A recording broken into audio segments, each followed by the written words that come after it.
मित्रों, मैं Gajanan Sharma Sanskrit online classes में आप सभी का हार्दिक अभिनंदन और स्वागत करता हूं।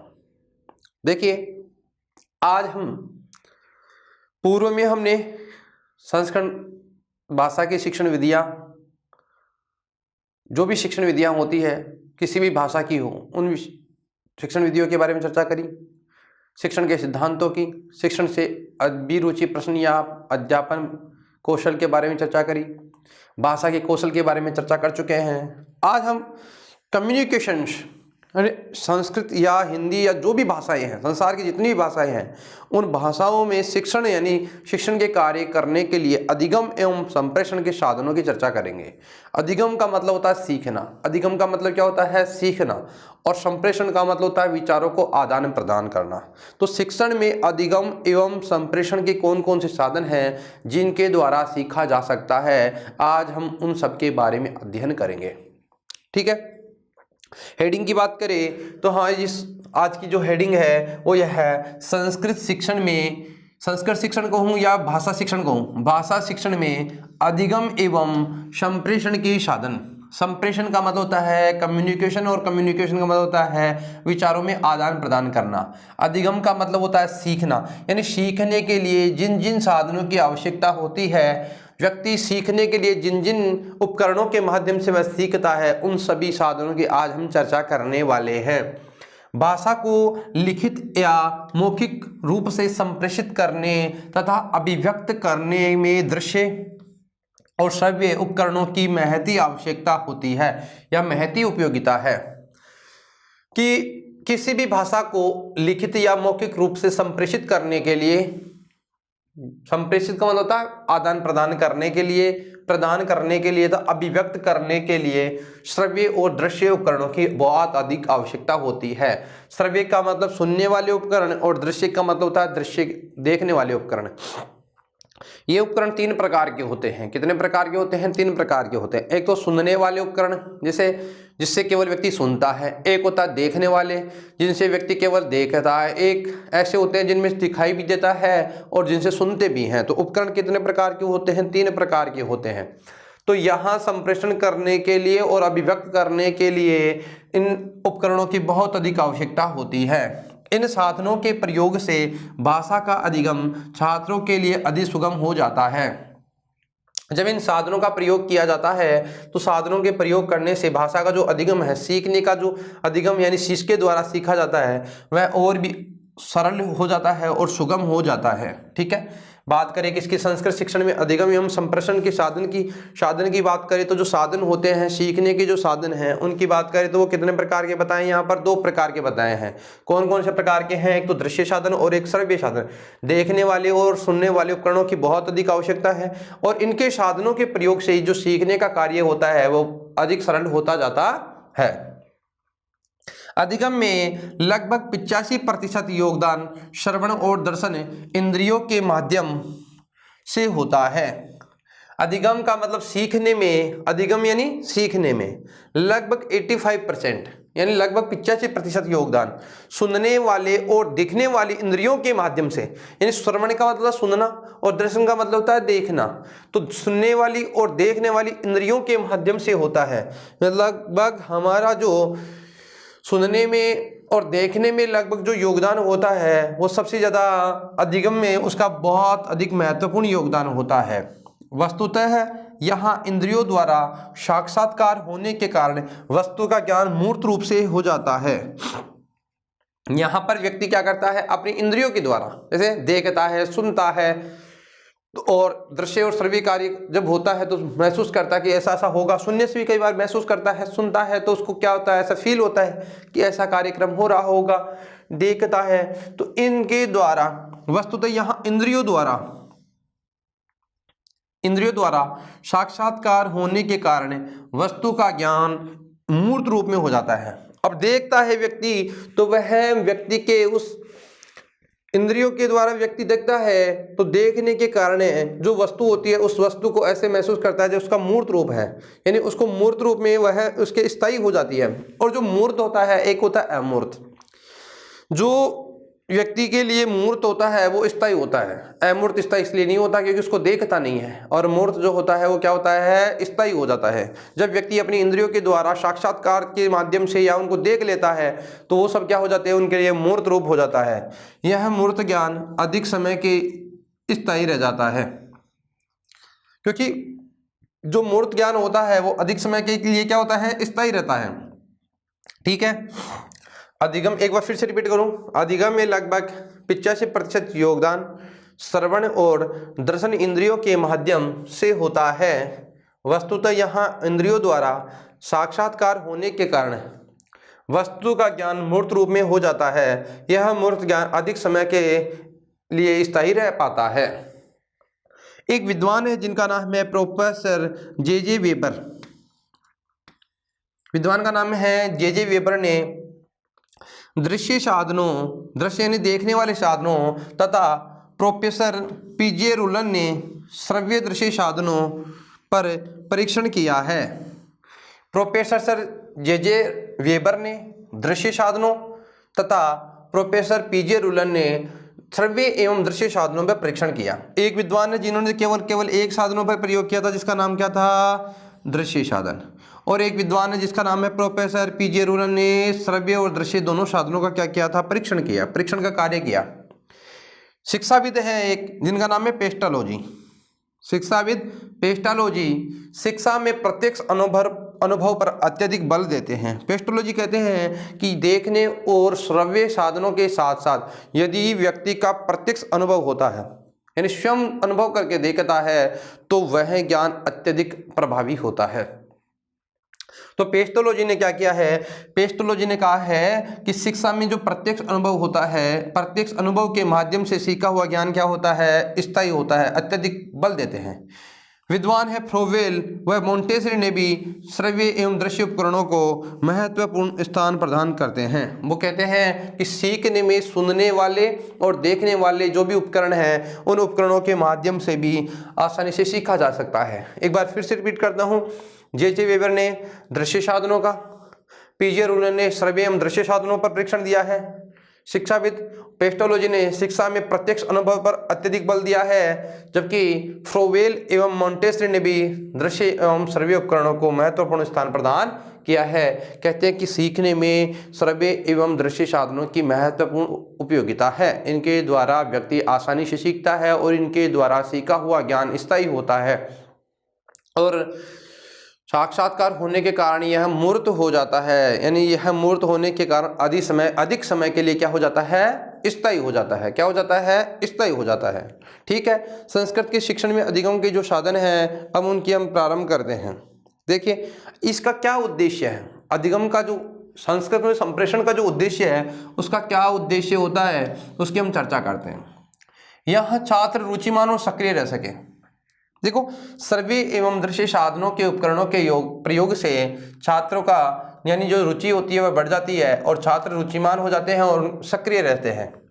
यानी छात्र रुचिमान और सक्रिय रह सके, इससे एक तो क्या होता है, छात्र रुचिमान होते हैं और सक्रिय रहते हैं। दूसरा, श्रव्य और दर्शन इंद्रियों का आकर्षण, यानी श्रव्य और दर्शन इंद्रियों का क्या होता है, इससे आकर्षण होता है क्योंकि व्यक्ति उनको देखने के लिए आकर्षित रहता है। उपकरणों के माध्यम से सीखने के लिए व्यक्ति क्या करता है, आकर्षित रहता है, इसलिए उनके प्रति क्या होता है, आकर्षण होता है।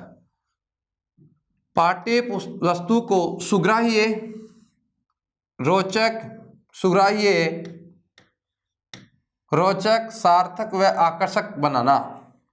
पाठ्य वस्तु को सुग्राह्य, रोचक, सार्थक व आकर्षक बनाना, इसका एक उद्देश्य और है। यहाँ जो पाठ्य वस्तु होती है, जो पाठ्यक्रम होता है, उस पाठ्यक्रम को इसके माध्यम से सुग्राह्य बनाया जाता है, रोचक बनाया जाता है, सार्थक बनाया जाता है व आकर्षक बनाया जाता है। चिरकाल तक ज्ञान का स्थायित्व होता है। इसके माध्यम से जो ज्ञान होता है उस ज्ञान का जो चिरकाल तक क्या होता है, स्थायित्व प्रदान हो जाता है, क्योंकि जो वस्तु देखी हुई होती है और सुनी हुई होती है वह ज़्यादा समय के लिए क्या होती है, स्थायी होती है। क्रमबद्ध चिंतन की प्रेरणा मिलती है। क्रम यानी क्रमशः चिंतन की क्या मिलती है, प्रेरणा मिलती है। सार्थक शब्द भंडार की वृद्धि होती है। किसकी होती है, सार्थक शब्द भंडार की वृद्धि होती है। किसकी वृद्धि होती है, सार्थक शब्द भंडार की वृद्धि होती है। अधिगम के संप्रेषण के साधन के उद्देश्यों की बात करें तो छात्र रुचिमान और सक्रिय रह सके, श्रवण और दर्शन इंद्रियों का आकर्षण होता है, पाठ्य वस्तु को सुग्राह्य, रोचक, सार्थक और आकर्षक बनाया जाता है, चिरकाल तक ज्ञान का स्थायित्व होता है, क्रमबद्ध चिंतन की प्रेरणा मिलती है, सार्थक शब्द भंडार की वृद्धि होती है। किसकी होती है? सार्थक शब्द भंडार की वृद्धि होती है। देखिए अब हम बात करने वाले हैं, जिस विषय की ओर बढ़ने वाले हैं उस विषय की बात करें तो उसका नाम है अधिगम और संप्रेषण हेतु सामान्यतः 3 प्रकार के साधनों का प्रयोग किया जाता है। कितने प्रकार के साधनों का प्रयोग किया जाता है भाई? 3 प्रकार के साधनों का। किसके लिए? अधिगम के लिए और संप्रेषण यानी विचारों को प्रदान करने के लिए जिसका प्रयोग किया जाता है उनकी बात करें तो वो कितने प्रकार के होते हैं? 3 प्रकार के होते हैं। कितने प्रकार के होते हैं? 3 प्रकार के होते हैं। अधिगम और संप्रेषण हेतु सामान्यतः 3 प्रकार के साधनों का प्रयोग किया जाता है। कौन कौन से साधनों की बात होती है? यहाँ साधनों की बात करें तो एक साधन होता है जिसका नाम है दृश्य साधन। साधन कौन सा होता है? दृश्य साधन। एक होता है जिसका नाम क्या है? श्रव्य साधन। और एक होते हैं जिसका नाम है दृश्य श्रव्य साधन। दृश्य का मतलब देखने वाले साधन जिनके द्वारा केवल हम देख सकते हैं, सुन नहीं सकते। श्रव्य साधन की बात करें तो केवल सुन सकते हैं, देख नहीं सकते। केवल क्या कर सकते हैं? सुन सकते हैं, देख नहीं सकते। और दृश्य एवं श्रव्य साधन की बात करें वो सबसे महत्वपूर्ण होते हैं जिनके अंदर देख भी सकते हैं और सुन भी सकते हैं। यानी इसमें सुनने एवं देखने का दोनों काम होता है। श्रव्य साधन में केवल सुनने का काम होता है और दृश्य साधन में केवल दिखाई देते हैं। यानी दृश्य का मतलब केवल देखना, श्रव्य में केवल सुनना और श्रव्य दृश्य में केवल सुनना भी और देखने का कार्य भी एक साथ किया जाता है। तो आज हम इन उपकरणों की चर्चा करेंगे जिन उपकरणों के माध्यम से संप्रेषण का कार्य होता है और जिससे सीखना और अधिक आसान होता है। चलो हम प्रारंभ करते हैं। पहले दृश्य साधन। दृश्य साधन की बात करें, देखिए पहला साधन कौन सा है? दृश्य साधन। दृश्य साधन की बात करें, दृश्य साधन कौन से होते हैं? देखने वाले साधन। ऐसे साधन जिनको छात्र प्रत्यक्ष रूप से देख करके अधिगम करते हैं उन्हें दृश्य साधन कहा जाता है। दृश्य साधन की बात करें तो ऐसे साधन जिनको छात्र प्रत्यक्ष रूप से देख लेते हैं, यानी छात्रों के द्वारा प्रत्यक्ष रूप से क्या किए जाते हैं? देखे जाते हैं। छात्रों के द्वारा प्रत्यक्ष रूप से क्या किए जाते हैं? देखे जाते हैं। और उनको देख करके छात्र अधिगम का कार्य करते हैं। अधिगम का मतलब सीखने का कार्य करते हैं।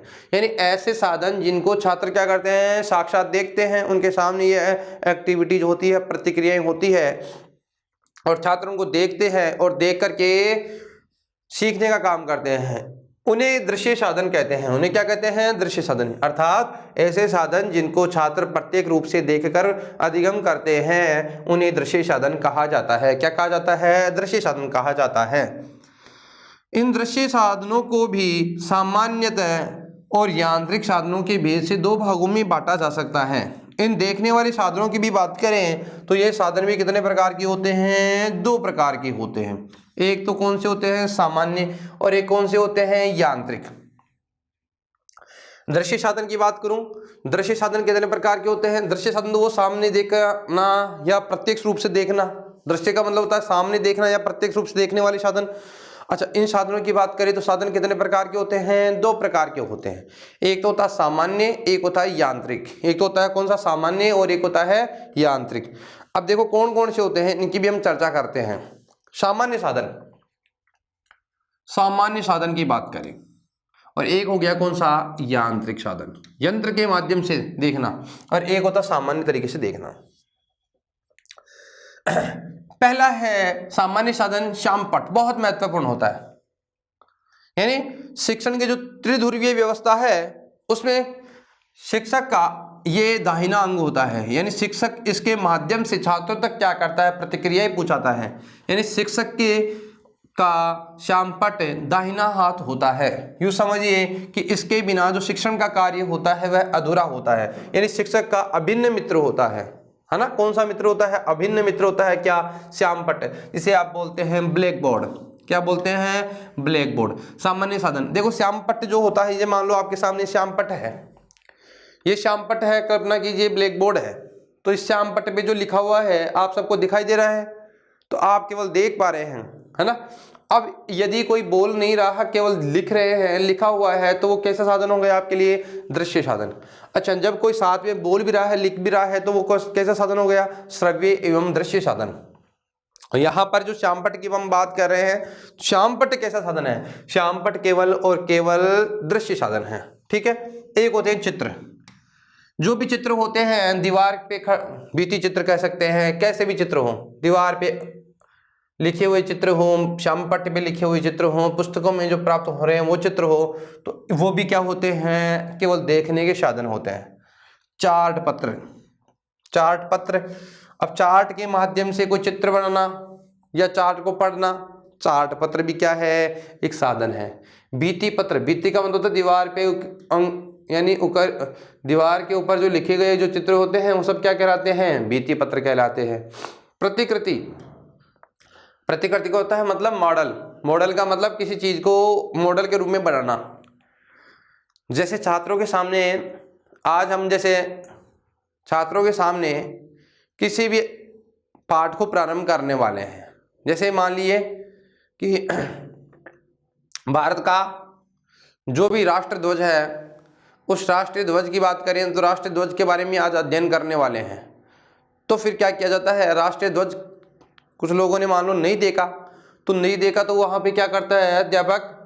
एक प्रतिकृति के रूप में या मॉडल के रूप में उनके सामने एक मॉडल बना के ले जाता है और छात्रों को बोध करवाता है कि इसके अंदर ये रंग है, 3 रंग का होता है। ठीक है। यहाँ जो चक्र है उस चक्र में इतनी तिल्लियाँ हैं, कहने का मतलब इसका बोध करवाता है। तो प्रतिकृति का मतलब छात्र उसको देख करके, इस मॉड्यूल को देख करके स्वयं अनुमान लगा लेते हैं कि ऐसा ऐसा होता है, जो भी कोई प्रतिकृति हो। जैसे मान लो लक्ष्मीबाई का पाठ है, लक्ष्मीबाई का चित्र बना दिया, तो छात्रों के मन में ये हो गया कि लक्ष्मीबाई ऐसी उनकी कल्पना हो जाती है। एक होती है पाठ्य पुस्तक। पाठ्य पुस्तक कैसा साधन है? दृश्य साधन है, देख सकते हैं। पत्रिका, समाचार पत्र पत्रिकाएं जो भी होती है वो भी कैसे है? दृश्य साधन है। संग्रहालय, आप सब संग्रहालय घूमने गए होंगे, तो संग्रहालय को देख करके आप अनुमान लगा लेते हैं। अब ये तो है नहीं संग्रहालय से आवाज भी आती है, नहीं आती है। जिन चित्रों को देखेंगे आप लोग और इन चित्रों के माध्यम से अनुमान लगाया जाता है। एक होता है पुस्तकालय। पुस्तकालय में बहुत सारी पुस्तकें होती हैं और पुस्तकों के माध्यम से लोग क्या करते हैं, वह जो भी पुस्तकें होती है ना, उन पुस्तकों को व्यक्ति क्या करता है? पुस्तकालय में उनके द्वारा सामान्य अध्ययन करता है। ठीक है। बात कर रहे हैं किसकी? पुस्तकालय की। ठीक है। पुस्तकालय की बात करें तो पुस्तकालय भी कैसा साधन है? दृश्य साधन है। एक बार फिर से रिपीट करता हूँ, सामान्य साधनों की बात करें तो सबसे पहले होता है एक जो महत्वपूर्ण है, सबसे महत्वपूर्ण है, अध्यापक का सबसे अभिन्न मित्र है, वो क्या है? श्यामपट्ट है। क्या है? श्यामपट्ट। दूसरे नंबर पे कौन है? चित्र। तीसरी बात करें तो चार्ट पत्र या भित्ति पत्र। एक होता है प्रतिकृति। प्रतिकृति का मतलब क्या होता है? मॉड्यूल। एक होती है पाठ्य पुस्तक या पाठ्य पुस्तिका जो भी है, एक पत्र पत्रिकाएं, संग्रहालय और पुस्तकालय, ये सब क्या होते हैं? दृश्य साधन। और दृश्य साधनों की बात करें तो कैसे साधन होते हैं? सामान्य साधन होते हैं। दृश्य साधनों में कैसे साधन होते हैं? ये सामान्य साधन होते हैं। ठीक है। अब हम बात करें यांत्रिक साधनों की। यंत्रों के द्वारा भी कई बार हम देखने का कार्य करते हैं, और कौन कौन से यंत्र के द्वारा क्या क्या देखा जाता है और यंत्र कौन कौन से होते हैं। एक तो होता है जिसकी बात करें प्रोजेक्टर, प्रक्षेपण यंत्र। प्रक्षेपण यंत्र, देखो प्रोजेक्टर जो होता है ना, उसकी बात करें तो प्रोजेक्टर जो होता है आजकल जिसे प्रोजेक्टर कहते हैं, इसके माध्यम से भी अध्ययन का कार्य होता है। प्रोजेक्टर के माध्यम से जो स्लाइड्स होती है उन स्लाइड्स को श्यामपट्ट पर या जो चित्र होता है उसके ऊपर उनको दिखाया जाता है। प्रक्षेपण यंत्र 3 प्रकार के होते हैं। एक होता है ओवरहेड प्रोजेक्टर, एक तो सामान्य प्रोजेक्टर की बात हो रही है, एक होता है ओवरहेड प्रोजेक्टर।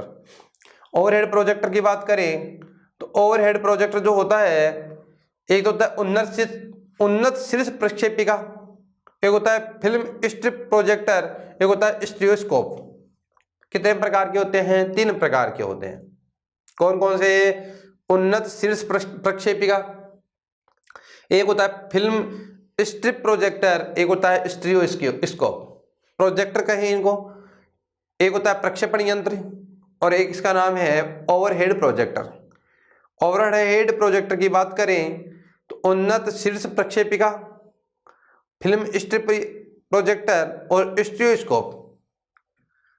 देखिए प्रोजेक्टर आप तो इतना ध्यान रखिए, एक तो होता है प्रोजेक्टर या प्रक्षेपण यंत्र, एक होता है ओवरहेड प्रोजेक्टर। और यहाँ जो 3 प्रकार की बात कर रहे थे हम, उन 3 प्रकार की बात करें तो एक होता है उन्नत शीर्ष प्रक्षेपिका, एक होता है फिल्म स्ट्रिप प्रोजेक्टर, एक होता है स्टीरियोस्कोप, एक होता है आकृति विस्तारक यंत्र और एक होता है चित्र विस्तारक यंत्र। चित्रों को विस्तृत करने वाला, आकृतियों को दिखाने वाला, फिल्म को प्रदर्शित करने वाला, उन्नत चीज को प्रक्षेपण करने वाला स्टीरियोस्कोप, ये सब क्या होते हैं? यांत्रिक साधन हैं जिनके माध्यम से हम लोग देख सकते हैं। क्या कर सकते हैं? देखने का कार्य प्रारंभ कर सकते हैं या देख सकते हैं। बात करें किसकी? दृश्य साधनों की। और दृश्य साधन यानी ऐसे साधन जिनके द्वारा स्पष्ट रूप से देखा जाता है, प्रत्यक्ष रूप से देखा जाता है, उनकी बात करें तो वो 2 प्रकार के होते हैं। कितने प्रकार के होते हैं? 2 प्रकार के। एक तो होता है सामान्य साधन, एक होता है यांत्रिक साधन। सामान्य साधन की बात करें तो श्यामपट्ट, चित्र, चार्ट पत्र, भित्ति पत्र, प्रतिकृति, जिसे मॉडल कहते हैं, पाठ्य पुस्तक, पत्रिका, संग्रहालय और पुस्तकालय। और यांत्रिक साधनों की बात करें तो प्रोजेक्टर, जिसे प्रक्षेपण यंत्र भी कहते हैं, ओवरहेड प्रोजेक्टर, उन्नत शीर्ष प्रक्षेपिका, फिल्म स्ट्रिप प्रोजेक्टर और स्टीरियोस्कोप, आकृति विस्तारक यंत्र और चित्र विस्तारक यंत्र। अब हम आगे चलते हैं। एक होते हैं जिनकी बात करें श्रव्य साधन। कौन से साधन होते हैं? श्रव्य साधन। कई बार परीक्षा में सीधा सीधा प्रश्न पूछा जाता है कि श्रव्य साधन कौन सा है, दृश्य साधन कौन सा है। तो आपको ये चीज का पता होना चाहिए कि श्रव्य साधन कौन से हैं और दृश्य साधन कौन से हैं। बात करें किसकी? श्रव्य साधन की। श्रव्य का मतलब केवल यहाँ सुनाई देता है, दिखाई नहीं देता है। अब हम सुनेंगे केवल, देखेंगे नहीं। अभी तक जो पढ़ रहे थे उसमें हम क्या कर रहे थे? देखने का काम कर रहे थे। अब हम काम करेंगे कौन सा? सुनने का काम करेंगे। साधन कौन से? श्रव्य। श्रव्य का मतलब होता है सुनना और सुनने वाले साधन। श्रवण इंद्रियों या कानों का प्रयोग करके जिन साधनों से ज्ञान का अधिगम हो उन्हें श्रव्य साधन कहा जाता है। कि श्रवण इंद्रियों की यानी सुनने की जो इंद्रियां हैं, उन इंद्रियों के द्वारा श्रवणेंद्रिय या कानों का प्रयोग करके जिन साधनों से ज्ञान का अधिगम हो उन्हें श्रव्य साधन कहा जाता है। क्या कहा जाता है? श्रव्य साधन यानी सुनने वाले साधन कहा जाता है। श्रव्य साधन की बात करूं तो श्रवणेंद्रिय यानी सुनने की जो इंद्रिया है या कानों का प्रयोग करके जिन साधनों से ज्ञान का अधिगम होता है उन्हें क्या कहा जाता है? श्रव्य साधन कहा जाता है। क्या कहा जाता है? श्रव्य साधन कहा जाता है। जैसे रेडियो, जिसे एक तो रेडियो है, जिसे आप दूसरा नाम कह सकते हैं आकाशवाणी।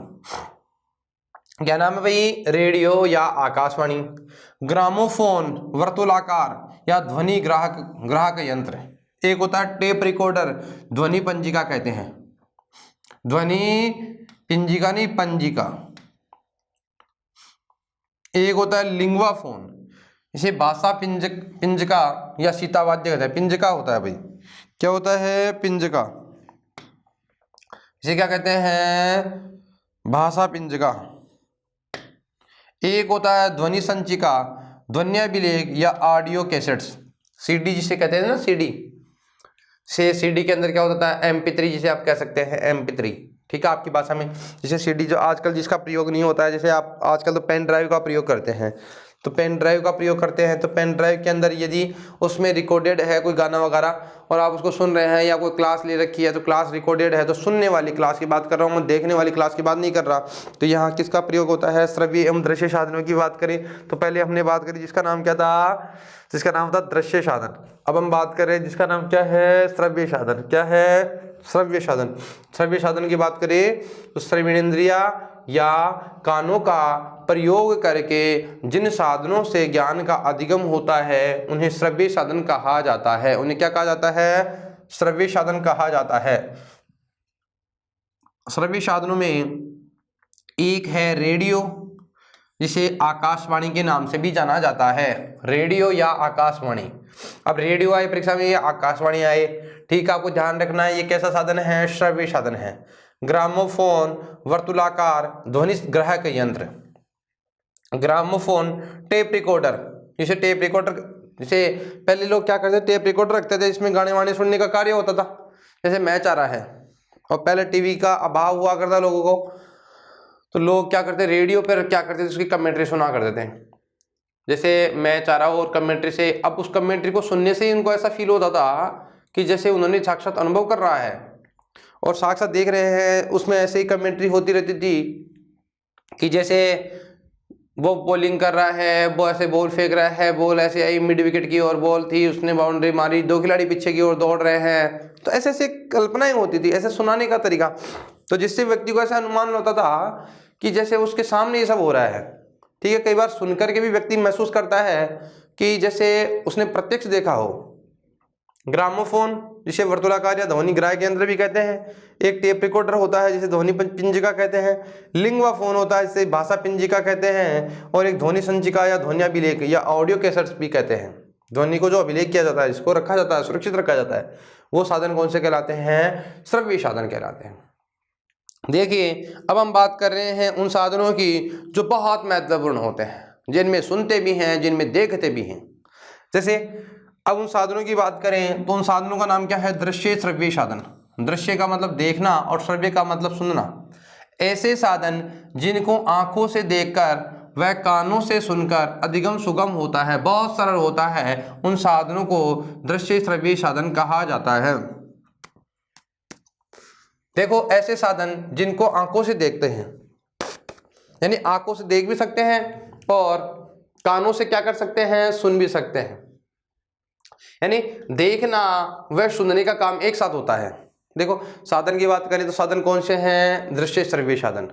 साधन कौन से हैं? दृश्य श्रव्य साधन। तो ऐसे साधन जिनको आंखों से देखकर व कानों से सुनकर अधिगम सुगम होता है। अधिगम का मतलब सीखने का जो कार्य होता है वो सुगम होता है। उन साधनों को दृश्य श्रव्य साधन कहा जाता है। कौन कौन से साधन कहा जाता है? दृश्य श्रव्य साधन कहा जाता है।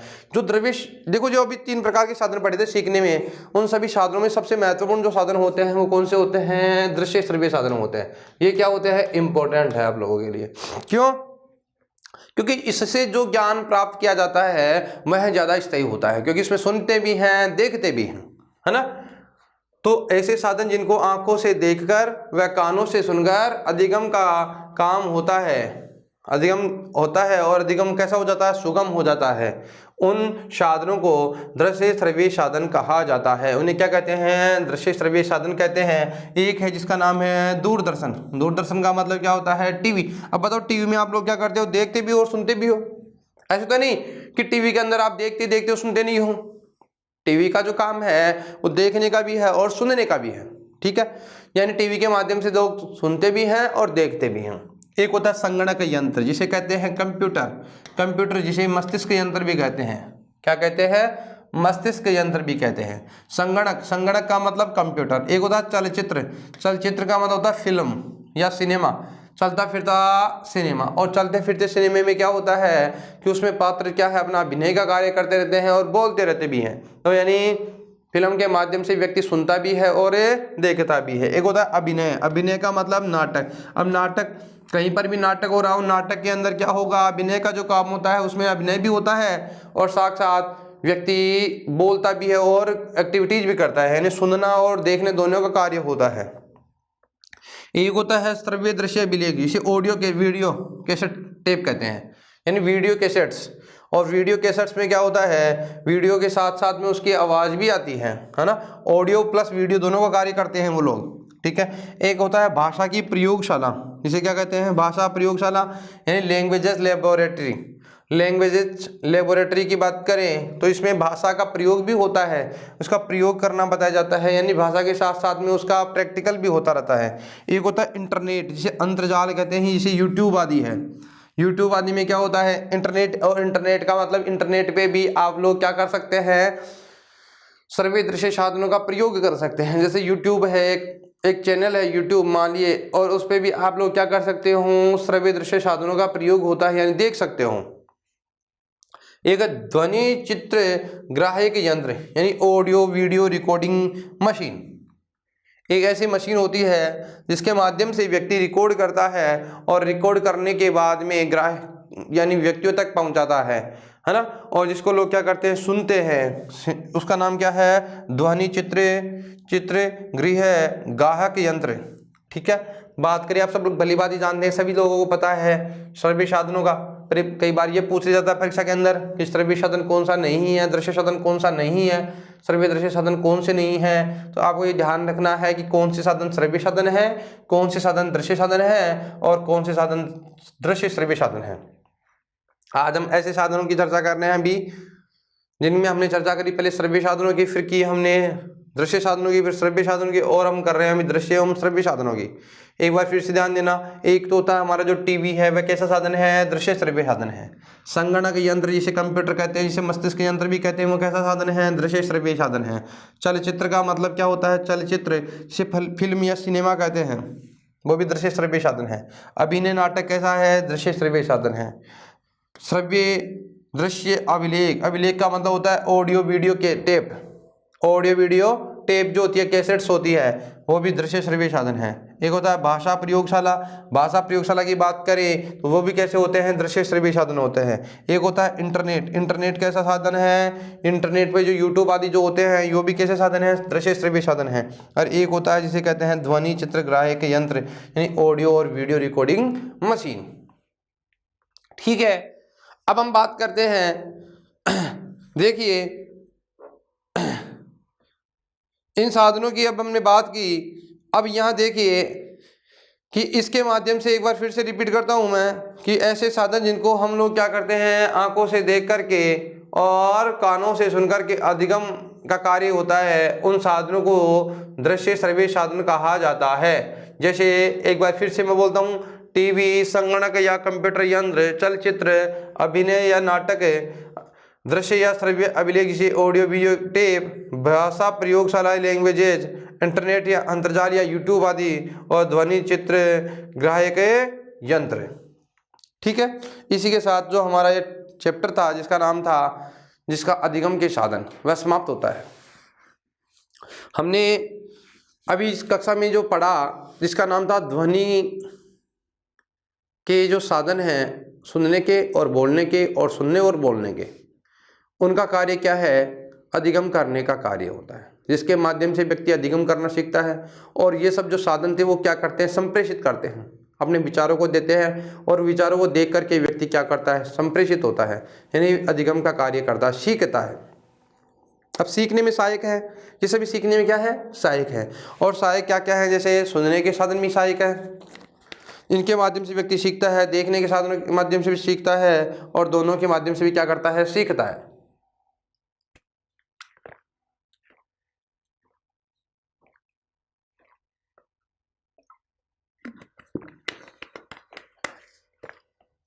अब हम बात करने वाले हैं, एक और बिंदु हमारे पाठ्यक्रम में शामिल है, जिसका नाम है पाठ्य पुस्तक। जो पाठ्य पुस्तक है, जो दृश्य साधन है, उस पाठ्य पुस्तक कैसी होनी चाहिए, उसका निर्माण कैसा होना चाहिए, इसको भी हम इसी अध्याय में पढ़ेंगे, इसी कक्षा में उसके बारे में हम चर्चा करते हैं। मतलब दृश्य श्रव्य साधन की तो जो हमने चर्चा करी है वो तो यही समाप्त होता है कि इतनी सी बात है, आप सब लोग भली बात ही परिचित हैं, दृश्य साधन कौन से हैं, श्रव्य साधन कौन से हैं, दृश्य श्रव्य साधन कौन से हैं, तो इनके बारे में हमने सामान्य चर्चा करी। अब हम कुछ चर्चाएं पाठ्य पुस्तक से संबंधित भी करना चाहते हैं। देखिए, पाठ्य पुस्तक के बारे में हम चर्चा करते हैं। संस्कृत की पाठ्य पुस्तक हो या किसी भी विषय की पाठ्य पुस्तक हो,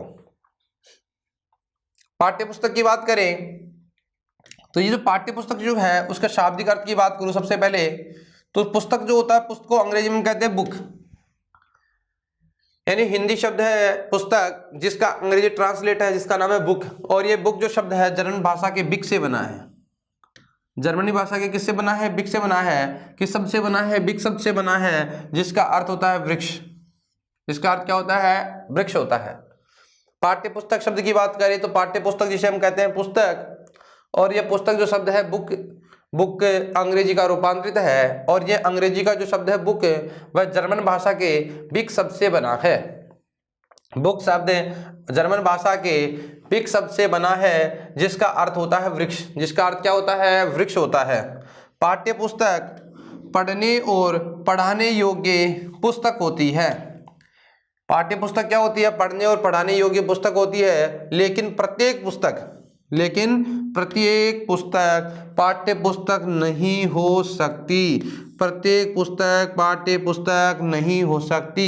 किन्हीं विशिष्ट उद्देश्यों की प्राप्ति के साधन के रूप में अध्यापकों व छात्रों द्वारा प्रयोग की जाने वाली प्रमाणित या प्रामाणिक पुस्तक को ही पाठ्य पुस्तक कहा जाता है। ऐसे नहीं जो कुछ भी मिल गई वो पाठ्य पुस्तक नहीं। पाठ्य पुस्तक किसे कहते हैं? पाठ्य पुस्तक की बात करें तो पाठ्य पुस्तक वो होता है जिसमें पढ़ने और पढ़ाने योग्य पुस्तक, एक तो पढ़ने योग्य हो और एक पढ़ाने योग्य हो, लेकिन प्रत्येक पुस्तक पाठ्य पुस्तक नहीं हो सकती। क्योंकि जो पाठ्य पुस्तक होती है उसका कोई ना कोई विशिष्ट उद्देश्य होता है, यानी हर कोई पुस्तक पाठ्य पुस्तक नहीं हो सकती। इसलिए नहीं हो सकती क्योंकि किन्हीं विशिष्ट उद्देश्यों की प्राप्ति के साधन के रूप में अध्यापकों व छात्रों द्वारा प्रयोग की जाने वाली प्रामाणिक पुस्तक को ही पाठ्य पुस्तक कहा जा सकता है। ऐसे नहीं हर एक पुस्तक को पाठ्य पुस्तक कहेंगे, नहीं कहेंगे। यानी पाठ्य पुस्तक तो वो होगी जिसका कोई विशिष्ट उद्देश्य होता हो और जो छात्र व अध्यापकों के द्वारा प्रयोग में की जाने वाली हो। और ऐसे ही प्रयोग नहीं, जो प्रामाणिक पुस्तक होती है वही क्या कहलाती है? पाठ्य पुस्तक कहलाती है। पाठ्य पुस्तक किसी भी सब्जेक्ट की हो सकती है, किसी भी विषय की हो सकती है। अब मैं फिर से रिपीट करूं एक बार। पुस्तक शब्द यानी बुक शब्द का एक हिंदी अर्थ है। बुक शब्द जर्मन भाषा के बिग शब्द से बना है जिसका अर्थ होता है वृक्ष। पाठ्य पुस्तक की बात करें, पढ़ने और पढ़ाने योग्य पुस्तक होती है, लेकिन प्रत्येक पुस्तक पाठ्य पुस्तक नहीं हो सकती है क्योंकि किन्हीं विशिष्ट उद्देश्यों की पूर्ति के लिए अध्यापक व छात्रों के द्वारा प्रयोग ली जाने वाली जो प्रामाणिक पुस्तक होती है वही पाठ्य पुस्तक होती है। अब ये पाठ्य पुस्तक क्या होती है इसके बारे में हम चर्चा करते हैं। देखो पाठ्य पुस्तक का क्या क्या उद्देश्य है। कक्षा में शिक्षण का सर्वाधिक केंद्र बिंदु तथा सर्वाधिक अवलंबन पाठ्य पुस्तकें ही हैं। यानी कक्षा का जो कार्य होता है, कक्षा का जो शिक्षण का कार्य होता है, कक्षा के शिक्षण में जिसका सर्वाधिक योगदान होता है तो सबसे महत्वपूर्ण होता है। यानी कक्षा के शिक्षण में शिक्षक जिसके द्वारा शिक्षण का कार्य करवाता है, यानी जिसके माध्यम से वह अपने बिंदु को प्रस्तुत करता है, अर्थात शिक्षण का सर्वाधिक केंद्र जो बिंदु होता है तथा सर्वाधिक अवलंबन पाठ्य पुस्तकें ही हैं। यानी प्रस्तुत करने का जो साधन होता है वह क्या होता है? पाठ्य पुस्तक है। यह शिक्षण का सबसे प्रमुख साधन होता है। शिक्षण के कार्य का सबसे प्रमुख साधन क्या होती है? वही पाठ्य पुस्तक होती है। भाषा शिक्षण में पाठ्य पुस्तकों का अवलंबन आवश्यक है क्योंकि भाषा का मूल स्वरूप पाठ्य पुस्तकों में ही है, लेकिन यह रोचकता का पुट भी होना चाहिए। इनमें क्या होना चाहिए? रोचकता भी होनी चाहिए। ऐसे नहीं पाठ्य पुस्तक हो और ऐसे लिख दी और कोई प्रमाण नहीं हो या प्रामाणिक नहीं हो तो फिर उनका कोई औचित्य नहीं रह जाता है। इसलिए भाषा के शिक्षण में पाठ्य पुस्तकों का अवलंबन आवश्यक है क्योंकि भाषा का मूल स्वरूप जो होता है वह पाठ्य पुस्तक में ही होता है, लेकिन यहाँ रोचकता का पुट भी होना चाहिए। किसका पुट होना चाहिए? रोचकता का पुट भी होना चाहिए। प्रत्येक शिक्षण के उद्देश्य को ध्यान में रखकर पाठ्य पुस्तकें तैयार की जानी चाहिए। यानी शिक्षण के जो उद्देश्य हैं उन शिक्षण के उद्देश्य को ध्यान में रख करके ही पाठ्य पुस्तकों का निर्माण किया जाना चाहिए। जो भी उद्देश्य है, फोकस है, गोल्स हैं, उन गोल्स यानी लक्ष्यों को ध्यान में रख करके ही पाठ्य पुस्तक का क्या किया जाना चाहिए? निर्माण। ऐसे ही नहीं पाठ्य पुस्तक का निर्माण कर दिया जिसका कोई उद्देश्य ही नहीं है। यानी उद्देश्य को जिसके द्वारा पूर्ति होती है, यानी उद्देश्य पूरे होते हैं, उसे क्या कहते हैं? उसके आधार पर किसका निर्माण होना चाहिए? पुस्तक का निर्माण होना चाहिए। व्याकरण शिक्षण में देखो क्या क्या ध्यान रखने योग्य बातें हैं। एक तो प्रत्येक शिक्षण के उद्देश्य को ध्यान में रख करके पाठ्य पुस्तक को तैयार किया जाना चाहिए। जैसे यदि व्याकरण शिक्षण की पाठ्य पुस्तक का निर्माण किया जा रहा है तो वहां पर भाषा का ज्ञान, इस उद्देश्य का ध्यान रखा जाना चाहिए। ठीक है। गद्य शिक्षण में ग्रहण प्लस अभिव्यक्ति का ध्यान रखा जाना चाहिए। पद्य या काव्य शिक्षण में रसानुभूति एवं सौंदर्यानुभूति का ध्यान रखा जाना चाहिए। यानी इन सबको ध्यान में रख करके पाठ्य पुस्तक में पाठों का निर्माण किया जाना चाहिए। प्रत्येक शिक्षण के उद्देश्य को ध्यान में रखकर पाठ्य पुस्तकें तैयार की जानी चाहिए। जैसे व्याकरण शिक्षण में भाषा ज्ञान, गद्य शिक्षण में ग्रहण एवं अभिव्यक्ति, पद्य या काव्य शिक्षण में रसानुभूति एवं सौंदर्यानुभूति को ध्यान में रख करके ही पाठ्य पुस्तक में पाठों का निर्माण किया जाना चाहिए। ऐसे नहीं ऐसे ही निर्माण कर दिया, अरे भाई जब व्याकरण शास्त्र का निर्माण कर रहे हैं, व्याकरण से संबंधित पुस्तक का निर्माण कर रहे हैं, तो इसका उद्देश्य होना चाहिए कि उससे भाषा का ज्ञान हो। गद्य शिक्षण का निर्माण हो रहा है तो ग्रहण एवं अभिव्यक्ति का कार्य होना चाहिए। पद्य का कार्य हो रहा हो, पद्य से संबंधित पाठ्य पुस्तक का निर्माण हो रहा हो तो जिसका उद्देश्य होना चाहिए रसानुभूति एवं सौंदर्यानुभूति होना चाहिए। तो इनका मतलब यह है कि पाठ्य पुस्तक का जो भी निर्माण है, जो पाठों का निर्माण होता है, वह लक्ष्य या उद्देश्यों को ध्यान में रख के किया जाना चाहिए। यह ध्यान रखें कि भाषा शिक्षण में पुस्तकें साधन मात्र होती हैं, साध्य नहीं। एक चीज ये भी ध्यान रखने योग्य है कि जो भाषा का जो शिक्षण होती है, उन शिक्षण में जो पुस्तक होती है वह साधन मात्र होता है, केवल साधन होता है, न कि स्वयं साध्य होता है। साध्य नहीं होता है, सिद्ध नहीं किया जा सकता है, क्योंकि इसको सिद्ध तो शिक्षक के द्वारा किया जाता है। और ये सब क्या होती है, पुस्तकें साधन होती है। पुस्तकें क्या है, केवल साधन मात्र है। कि ध्यान रखें कि भाषा शिक्षण में पुस्तकें साधन मात्र है, स्वयं साध्य नहीं है। पाठ्य पुस्तकों के माध्यम से भाषा शिक्षण के विशिष्ट उद्देश्यों की प्राप्ति संभव है। इसके द्वारा जो भी भाषा शिक्षण के विशिष्ट उद्देश्य हैं, उन विशिष्ट उद्देश्यों की प्राप्ति हो सकती है। किसके द्वारा, पाठ्य पुस्तक के द्वारा। यानी पाठ्य पुस्तकों के माध्यम से भाषा शिक्षण के विशिष्ट उद्देश्यों की प्राप्ति संभव है। किसके माध्यम से, पाठ्य पुस्तकों के माध्यम से। ठीक है, आगे बात करें, नेक्स्ट पॉइंट की ओर बढ़े। पाठ्य पुस्तकें स्मरण एवं पुनः स्मरण के प्रबल साधन होती हैं। जो पाठ्य पुस्तकें होती है स्मरण के लिए और पुनः यानी फिर से स्मरण के लिए, यानी स्मरण करने के लिए, याद करने के लिए, और याद को मतलब बार बार आवृत्ति करने के लिए भी प्रबल साधन होती है।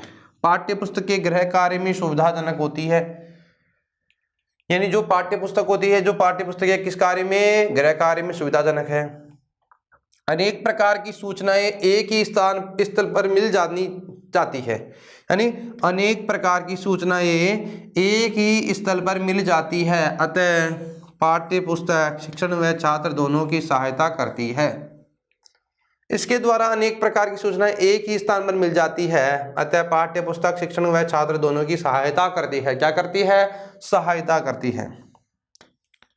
पाठ्य पुस्तकों के माध्यम से छात्रों में स्वाध्याय के प्रति रुचि का उत्पादन किया जाना चाहिए। इनके माध्यम से छात्रों में रुचि उत्पादन की जानी चाहिए। यानी जो पाठ्य पुस्तकें होती है उनके माध्यम से भी छात्रों में क्या की जानी चाहिए, रुचि उत्पादन की जानी चाहिए। पाठ्य पुस्तक वर्तमान शिक्षा की आधारशिला व मेरुदंड है। यानी वर्तमान का जो शिक्षण व्यवस्था है और वर्तमान की जो शिक्षा है, उस शिक्षा की बात करें तो वर्तमान शिक्षा की आधारशिला या मेरुदंड क्या है, पाठ्य पुस्तक है। यानी पाठ्य पुस्तक वर्तमान शिक्षा की आधारशिला या मेरुदंड है। ठीक है, एक बार फिर से रिपीट करता हूँ। यह ध्यान रखें कि भाषा शिक्षण में पुस्तकें साधन मात्र है, स्वयं साध्य नहीं है। पाठ्य पुस्तकों के माध्यम से भाषा शिक्षण के विशिष्ट उद्देश्यों की प्राप्ति संभव है। पाठ्य पुस्तकें स्मरण और पुनः स्मरण के प्रबल साधन है। पाठ्य पुस्तकें गृह कार्य में सुविधाजनक है। अनेक प्रकार की सूचनाएं एक ही स्थल पर मिल जाती है, अतः पाठ्य पुस्तक शिक्षण व छात्र दोनों की सहायता करती है। पाठ्य पुस्तकों के माध्यम से छात्रों में स्वाध्याय के प्रति रुचि का उत्पादन किया जा सकता है। पाठ्य पुस्तक वर्तमान शिक्षा की आधारशिला या मेरुदंड है। ठीक है, अब हम आगे चलते हैं। पुस्तकें कैसी होनी चाहिए, उनका कैसा कैसा प्रकार होना चाहिए, इन सब के बारे में भी हम चर्चा करते हैं। पुस्तकें दो प्रकार की होती है। पुस्तकों के दो प्रकार हैं। एक तो सूक्ष्म अध्ययन की पुस्तकें और एक होती है विस्तृत अध्ययन की पुस्तकें। पुस्तकें कितने प्रकार की होती है, दो प्रकार की होती है। कौन कौन सी, एक तो होती है सूक्ष्म अध्ययन की और एक होती है विस्तृत अध्ययन की। सूक्ष्म अध्ययन की बातें करें तो गंभीर अध्ययन, जिसमें गंभीर रूप से अध्ययन किया जाता है। शब्द भंडार में वृद्धि के लिए पुस्तकें पढ़ी जाती है। सूक्तियों में लोकोक्तियों का परिचय, उद्देश्य शीघ्र वाचन का अभ्यास, विभिन्न प्रसंगों का स्पष्ट ज्ञान, संस्कृत व्याकरण की पुस्तकें, संस्कृत अनुवाद की पुस्तकें, ये सूक्ष्म अध्ययन की पुस्तकें होती हैं। अच्छा, एक होते हैं विस्तृत अध्ययन की पुस्तकें, जो होती है द्रुत या तीव्र पाठ के लिए होती है। किसके लिए होती है? द्रुत एवं तीव्र पाठ के लिए होती है। सरल भाषा का इसमें क्या किया जाता है? प्रयोग किया जाता है। सूक्ष्म अध्ययन की पुस्तकों की बात करें, पुस्तकें कितने प्रकार की होती है? 2 प्रकार की होती है। एक तो जिसमें गंभीर अध्ययन होता है, शब्द भंडार में वृद्धि हो, सूक्तियों में लोकोक्तियों का परिचय, उद्देश्य व शीघ्र वाचन का अभ्यास, विभिन्न प्रसंगों का स्पष्ट ज्ञान, संस्कृत व्याकरण की पुस्तकें, संस्कृत अनुवाद की पुस्तकें, ये सब क्या है? सूक्ष्म अध्ययन की पुस्तकें हैं। एक वो पुस्तकें होती हैं जिसमें विस्तृत अध्ययन किया जाता है, और उनकी बात करें विस्तृत अध्ययन वाले की, द्रुत यानी तीव्र पाठ के लिए होती है। सरल भाषा का भी इसमें प्रयोग किया जाता है। किस भाषा का प्रयोग किया जाता है? सरल भाषा का प्रयोग होता है। पुस्तकें कितने प्रकार की हो गई? 2 प्रकार की। एक तो सूक्ष्म अध्ययन वाली होती है, विस्तृत अध्ययन वाली। सूक्ष्म अध्ययन वाली पुस्तकों की बात करें तो इनमें गंभीर अध्ययन होता है, शब्द भंडार में वृद्धि होती है, सूक्तियों में लोकोक्तियों का परिचय होता है, उद्देश्य शीघ्र वाचन का अभ्यास किया जाता है, विभिन्न प्रसंगों का स्पष्ट ज्ञान होता है, संस्कृत व्याकरण की पुस्तकें होती हैं, संस्कृत अनुवाद की पुस्तकें होती हैं। और एक होती है विस्तृत अध्ययन की पुस्तकें, जिनमें द्रुत या तीव्र पाठ के लिए या सरल भाषा का जिसमें प्रयोग किया जाता है। एक देखिए पाठ्य पुस्तक निर्माण के सिद्धांत, इसके निर्माण की क्या करें? सिद्धांत की बात करें। देखिए सबसे महत्वपूर्ण बात है पाठ्य पुस्तक का निर्माण कैसे होना चाहिए। जो पाठ्य पुस्तक हो उसका निर्माण कैसे हो, इसकी प्रारंभिक सामग्री, सबसे पहले जिस सामग्री की आवश्यकता होती है, यानी पाठ्य पुस्तक का निर्माण करने से पहले सबसे पहले जिसकी आवश्यकता होती है, जिसके माध्यम से प्रारंभिक सामग्री जिसकी आवश्यकता होती है, प्रारंभिक सामग्री, पाठ्य पुस्तक निर्माण की जो प्रारंभिक सामग्री है उसकी बात करें तो एक तो होता है उसका शीर्षक। प्रारंभिक सामग्री की बात करें तो एक होता है उसका शीर्षक, एक होता है लिखने वाला राइटर लेखक, एक होता है प्रकाशक प्रकाशित करने वाला, उसकी क्या भूमिका है, पाठ की सूची और चित्रों की सूची। प्रारंभिक सामग्री की बात करें पाठ्य पुस्तक निर्माण के सिद्धांत में, प्रारंभिक जो सामग्री होती है उस सामग्री की बात करें तो एक तो क्या होता है उसका शीर्षक, एक लेखक, एक प्रकाशक, भूमिका, पाठ की सूची और चित्र सूची। क्या क्या हो गया? शीर्षक, लेखक। सबसे पहले तो पाठ का निर्माण करने से पहले ये ध्यान रखना होता है कि क्या शीर्षक रखेंगे। अच्छा, दूसरा लेखक कौन कौन है, प्रकाशक कौन है, प्रकाशित कौन करने का, भूमिका क्या है, इसकी पाठों की सूची किसमें है, चित्रों की सूची, इन सब ये सब की क्या है उसकी प्रारंभिक सामग्री होती है। किसी भी पुस्तक का निर्माण करने से पहले सबसे पहले प्रारंभिक सामग्री, उसके बाद में आंतरिक पक्ष की ध्यान रखा जाता है। प्रारंभिक सामग्री की बात करें तो प्रारंभिक सामग्री में आ गया शीर्षक, लेखक, प्रकाशक, भूमिका, पाठ की सूची और चित्र सूची। ठीक है, प्रकाशक, भूमिका, पाठ की सूची और चित्रों की सूची। अब हम बात कर रहे हैं जिसकी आंतरिक पक्ष की, पाठ्य पुस्तक जो होती है उस पुस्तक में आंतरिक जो पक्ष रखे गए हैं उनमें क्या क्या रखा जाता है। सुउद्देश्यता, उद्देश्य पूर्ण होना चाहिए। देखो जो भी उद्देश्य है पुस्तक का निर्माण उद्देश्य की पूर्ति के लिए किया जाता है तो क्या किया जाना चाहिए? उद्देश्य पूर्ण किए जाने चाहिए। स्तरानुगुणता, स्तर के अनुसार ही क्या होना चाहिए उसमें कार्य होना चाहिए। जैसे कक्षा का स्तर है उस कक्षा के अनुसार ही, स्तर के अनुसार ही पाठ्य पुस्तक का क्या किया जाना चाहिए? निर्माण किया जाना चाहिए। व्यवहारिकता, उसमें व्यवहारिकता भी हो, ऐसा नहीं सामाजिकता भी हो, व्यवहारिकता भी होनी चाहिए। रोचकता, छात्रों की उसमें रुचि उत्पन्न हो, ऐसे ऐसे उसमें क्या होने चाहिए? पाठ होने चाहिए। विषय विविधि, अनेक प्रकार की विषयों की विविधता हो, ऐसे नहीं एक जैसे ही सारे लेसन हो, ऐसे नहीं होना चाहिए। अनेक प्रकार के पाठों की क्या होनी चाहिए? विविधता होनी चाहिए। आदर्शवाद होना चाहिए जिससे व्यक्ति क्या करे उसमें सीख सके। आधुनिक विषयों का समावेश होना चाहिए। वर्तमान में चलने वाले जो भी विषय हैं, सामाजिक, आर्थिक, राजनीतिक, न्यायिक जो भी विषय हैं उन विषयों का क्या होना चाहिए? समावेश होना चाहिए। उपयोगी होनी चाहिए, उनका व्यवस्थित क्रम होना चाहिए और अभ्यास सामग्री भी उसमें दी जानी चाहिए। बहुत महत्वपूर्ण ध्यान है, रखने योग्य बात है। महत्वपूर्ण है कि पाठ्य पुस्तक का जो निर्माण है वो कैसा होना चाहिए, उसके सिद्धांत क्या है। सबसे पहले उसकी प्रारंभिक सामग्री का पता होना चाहिए। क्या क्या? शीर्षक, लेखक, प्रकाशक, भूमिका, पाठ सूची और चित्र सूची।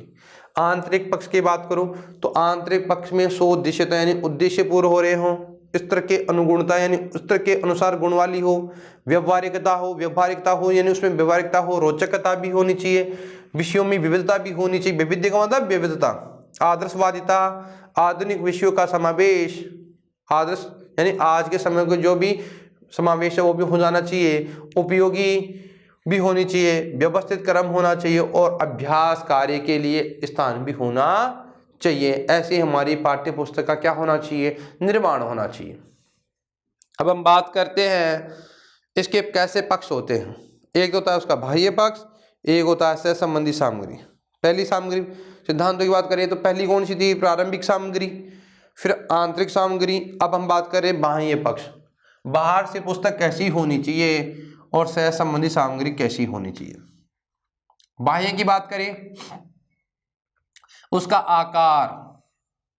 आकार भी पुस्तक के अनुकूल होना चाहिए, कक्षा के अनुकूल आकार होना चाहिए। संपादन, चित्र और मुद्रण, ये सब क्या होना चाहिए? शुद्ध होना चाहिए, इनमें कोई अशुद्धि अगाई नहीं होनी चाहिए। एक तो आकार बहुत अच्छा होना चाहिए, संपादन भी अच्छा होना चाहिए, चित्र भी बहुत अच्छे होने चाहिए, मुद्रण भी कैसा होना चाहिए? शुद्ध होना चाहिए, कोई गलतियां नहीं होनी चाहिए, क्योंकि इनको देख करके छात्र सीखते हैं। यहाँ जो गलतियां होती है वो उनके लिए, छात्रों के लिए स्थायी हो जाती है।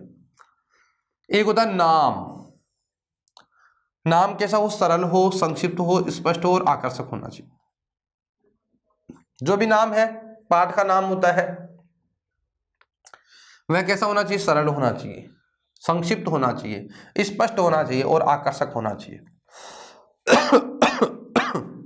आवरण की बात करें, कैसी हो? आवरण में सुदृढ़ और आकर्षक होनी चाहिए।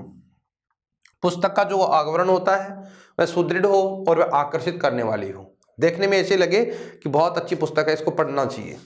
मूल्य भी उचित ही होना चाहिए। अगर अनुचित मूल्य है तो भी छात्र उसको खरीदता नहीं है, उसके खरीदार नहीं मिलते हैं, इसलिए उसका फिर औचित्य नहीं रहता है। बाह्य पक्ष की बात करें तो एक आकार, संपादन, चित्र, मुद्रण क्या होना चाहिए? शुद्ध होना चाहिए। नाम सरल, संक्षिप्त, स्पष्ट, आकर्षक होना चाहिए। आवरण सुदृढ़ एवं आकर्षक होना चाहिए।